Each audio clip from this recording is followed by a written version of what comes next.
I received this email.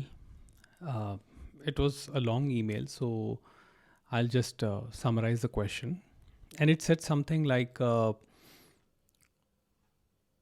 questioner asked if the concept of non doership is a dangerous concept.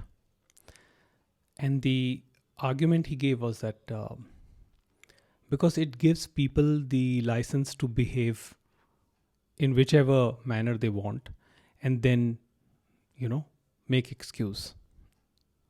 So, for example, if someone harms another person and then says that it happened because of will of God and not because of the individual doer. So, he can escape punishment that way. And this is perhaps the most misunderstood aspect of non-doership and non-duality. Because if you say that I'm not the doer and you act in a certain way, let's say that you hurt somebody and then you don't take responsibility saying that I'm not the doer of my actions, then what happens? Then you are reduced to the court by the law, and the law holds you accountable, but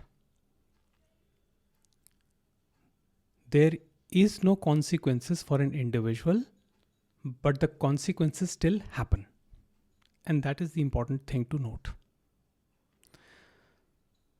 And there is another aspect to this, that most of the people who engage in violence, they basically misunderstand non-duality, because the concept says, as Ramesh Balsekar, he said it very clearly, that everything happens as per the will of God or cosmic law. But he also said that the created object cannot know the will of the creator source. Therefore, you are not to assume that you know God's will. That is like usurping the subjectivity of the pure subject. That is like claiming oneself to be the God. So, when you operate with this understanding that everything is God's will, then you act based on your present thinking, present conditioning, whatever it may be. And you leave the right and wrong to the God. So, if you do an unkind action, then the consequences are going to happen. If you can commit an act of violence thinking that you are not the doer, then you will also receive the consequences, but the consequences will not happen to the individual doer, but they will happen to the mind-body organism. So you will find yourself behind bars serving the sentence. If you can commit a crime with that thought, with that mindset, I don't know. So the idea is that the will of God cannot be decoded by the objects, by the created objects. By God, I don't mean an individual entity sitting up in the high heavens and passing judgments or passing the ideas of right and wrong and hell and heaven. By God, I mean pure consciousness or the source. The basis on which the source operates, the basis on which the cosmic law executes, or what we know as the causality, that cannot be decoded or understood by the created objects. All the created object can do is to accept the will of God and keep on doing the actions. So assuming anything is basically the ego mind.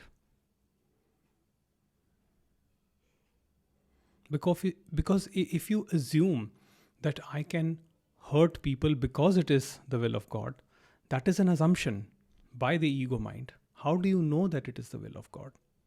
You can't know. So if you hit a wall, if you punch a wall, you may say that I am not the doer, but that is not going to violate the Newton's third law, which is that every action has an equal and opposite reaction. So if you hit the wall, if you punch the wall, you're going to receive the force from the other direction, which is going to hurt your hand. Therefore, you cannot escape the collective responsibility of the society.